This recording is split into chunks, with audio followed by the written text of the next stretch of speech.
നമസ്കാരം. ഒട്ടേറെ പ്രത്യേകതകളുള്ള ഒരു ക്ഷേത്രമാണ് മലപ്പുറം ജില്ലയിലെ വള്ളിക്കുന്ന് നിറങ്കൈതക്കോട്ട. പറയാനേറെയുണ്ട്, എങ്കിലും വിശദാംശങ്ങളിലേക്ക് ഒന്നും പോകാതെ ചുരുങ്ങിയ സമയം മാത്രം എടുത്തുകൊണ്ട് ഒരു ചെറിയ വീഡിയോ.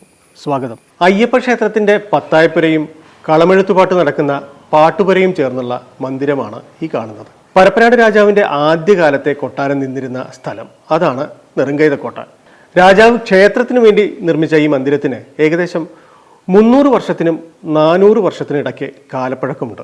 പഴയ കാലത്തെ വാസ്തുവിദ്യയുടെ മഹിമയുടെ സാക്ഷ്യമാണ് രാജകൊട്ടാരങ്ങളോട് സാദൃശ്യമുള്ള ഈ പത്തായപ്പുര. പത്തായപ്പുരയുടെ പൂമുഖത്തെ മേൽത്തട്ടിൽ ഒരു മഹാത്ഭുതം നമുക്ക് കാണാം. രാമായണത്തിലെ ബാലകാന്ഡം സമ്പൂർണ്ണമായിട്ട് ഇവിടെ കൊത്തിവെച്ചിരിക്കുകയാണ്.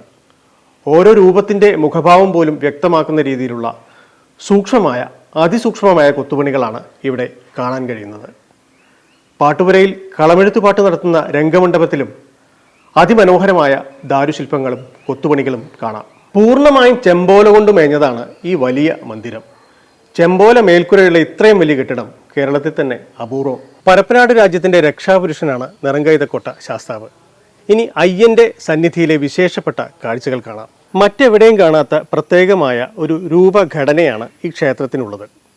ശ്രീലകത്ത് വിളയാടുന്നത് സ്വയംഭൂ ചൈതന്യം. വില്ലും ശരവുമേന്തിയ യോദ്ധാവായിട്ടാണ് അയ്യപ്പൻ്റെ ധ്യാന സങ്കല്പം. അയ്യപ്പൻ്റെ ശ്രീലകത്ത് ഉച്ചപൂജ സമയത്ത് ശ്രീരാമസ്വാമിയുടെ സാന്നിധ്യമുണ്ടെന്നും വിശ്വസിക്കപ്പെടുന്നു. ഈ വിശ്വാസത്തെ മുൻനിർത്തി എല്ലാ 30 ശനിയാഴ്ചയും ക്ഷേത്രത്തിൽ കാര്യസാധ്യ പൂജ നടത്തിവരുന്നു. ഒരു വാനര സങ്കേതം എന്ന നിലയിലും നിറങ്കൈതക്കോട്ട പണ്ട് മുതലേ പ്രസിദ്ധമാണ്. ക്ഷേത്രത്തിലെ ഉഷനിവേദ്യം വാനരന്മാർക്കുള്ളതാണ്. ക്ഷേത്രാചാരങ്ങളുമായി കുരങ്ങന്മാർ അത്രമാത്രം ബന്ധപ്പെട്ട് നിൽക്കുന്നു. അയ്യപ്പ ക്ഷേത്രത്തിൻ്റെ തിടപ്പള്ളിയിൽ താഴേക്ക് ഒരു പടിക്കെട്ട് കാണാം. ഒരു ഭൂഗർഭ തുരങ്കം പോലെയാണ് അത് നിർമ്മിച്ചിരിക്കുന്നത്.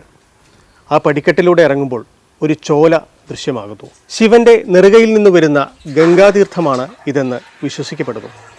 അത്രയും പരിശുദ്ധമായ ഭൂഗർഭ ജലമാണ് ക്ഷേത്രപൂജയ്ക്കായി നിത്യേന ഉപയോഗിക്കുന്നത്. ഈ ചോലയിലേക്ക് ക്ഷേത്ര പൂജാരിമാർക്ക് മാത്രമാണ് പ്രവേശനമുള്ളത്. കുന്നിൻചെരുവിലെ ഒരു ഉയർന്ന പ്രതലത്തിലാണ് അയ്യപ്പ ക്ഷേത്രമുള്ളത്. അവിടെ നിന്ന് പടികൾ കയറുമ്പോൾ വിശ്വരക്ഷകയായ മേക്കോട്ട ഭഗവതിയുടെ സന്നിധാനത്തിലെത്തുന്നു. പരപ്പനാട് രാജാവിൻ്റെ പരദേവതയാണ് മേക്കോട്ട ഭഗവതി. ദാരിക നിഗ്രഹത്തിൻ്റെ രൗദ്രഭാവവുമായി നിൽക്കുന്ന ശക്തി സ്വരൂപിണി എന്ന സങ്കല്പത്തിലാണ് ഭഗവതിയെ ഇവിടെ കുടിയിരുത്തിയിരിക്കുന്നത്. എന്നും വൈകിട്ട് സൂര്യാസ്തമയത്തിന് മുമ്പ് ദാരിക നിഗ്രഹത്തെ പ്രതീകാത്മകമായി അവതരിപ്പിക്കുന്ന ഗുരുതി നടക്കുന്നുണ്ട്. ശത്രുദോഷ നിവാരണത്തിനായുള്ള ഗുരുതി ഇവിടെ പ്രധാന വഴിപാടെന്ന നിലയിൽ നിത്യവും നടത്തിവരുന്നു.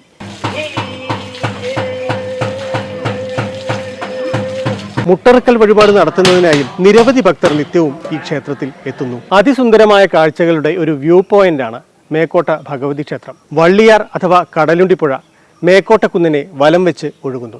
മേക്കോട്ട കുന്നിൻ മുകളിൽ നിന്ന് നോക്കുമ്പോൾ പുഴ കടലിൽ ചെന്ന് അവസാനിക്കുന്ന സുന്ദര ദൃശ്യം കാണാം. 3 ചുറ്റിലും മലനിരകളും കാണാം. നാടിന്റെ കാഴ്ചഗോപുരമായ ഈ കുന്നിൻപുറം ഭക്തരെ മാത്രമല്ല പ്രകൃതി സ്നേഹികളെയും ആകർഷിക്കുന്നു. നിറങ്കൈതക്കോട്ടയിലെ ഉത്സവങ്ങളും ഏറെ പ്രശസ്തമാണ്. അയ്യപ്പ ക്ഷേത്രത്തിൽ മകരസംക്രമത്തിന് ആരംഭിക്കുന്ന 5 ദിവസത്തെ കളമ്പാട്ട് ഉത്സവമാണ് പ്രധാന വിശേഷം. മേക്കോട്ട ഭഗവതി ക്ഷേത്രത്തിൽ കുംഭമാസത്തിൽ അനുഷ്ഠാന വിധിപ്രകാരം നിശ്ചയിക്കുന്ന ഒരു തീയതിയിൽ താലപ്പൊലി ഉത്സവം നടക്കുന്നു. മലബാറിൽ ഏറ്റവും ജനങ്ങൾ സമ്മേളിക്കുന്ന ഉത്സവങ്ങളിൽ ഒന്നായി മേക്കോട്ട താലപ്പൊലി ഉത്സവം മാറിയിട്ടുണ്ട്.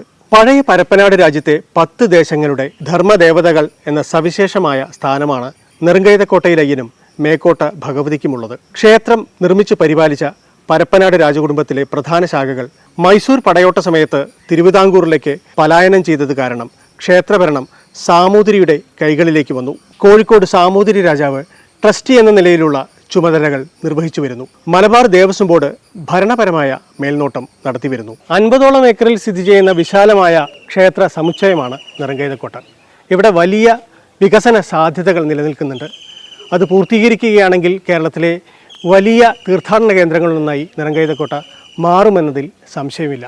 ഒരിക്കൽ കൂടി നമസ്കാരം.